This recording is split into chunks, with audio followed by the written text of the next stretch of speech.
Hello everyone, আসসালামু আলাইকুম। Welcome back to my channel. আমি মৌসুমী এসে বললাম আজকে আরেকটি নতুন ভিডিও নিয়ে।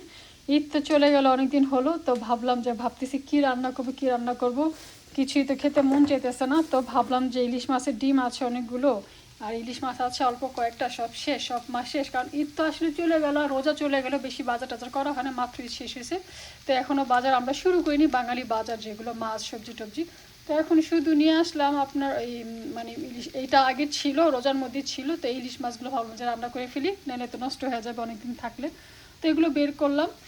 এটা হলো লাস্ট, আর এটা হলো ডিম। আর এখানে আমি আজকে ইলিশ মাছ দিয়ে আর সিমের বিচি দিয়ে রান্না করব। জানি না আপনারা খান কিনা, কেউ খেয়েছেন কিনা, বাট আমি আজকে ফার্স্ট টাইম রান্না করব, দেখবো কীরকম হয়, ভালো হলে তো ভালোই। তো আর এখানে ইলিশ মাছের ডিমগুলোকে আমি মশলা দিছি, এগুলোকে মেখে তারপর ভাজবো। তো ভাজবার এখানে হলো যে আপনার পাতাকপি দিয়ে আর মটরশুঁটি দিয়ে একটা ভাজি করলাম আর ভাতের সাথে খাওয়ার জন্য। আর এখানে আমি ঢেঁড়স নিয়ে এসেছি, এই যে এখানে ঢেঁড়স আছে। ঢেঁড়স আর আজকে রান্না করব না, এই যে ঢেঁড়সগুলো ভালো আছে, এই যে সুন্দর ফ্রেশ ঢেঁড়স নিয়ে আসি, কাঁচামরিচ নিয়ে আসছি, রসুন কিনে এনেছি।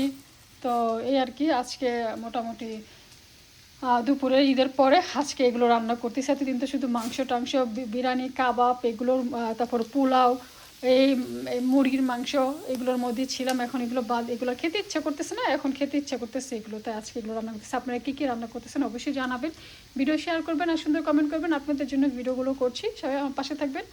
আল্লাহ হাফেজ, আসসালামু আলাইকুম।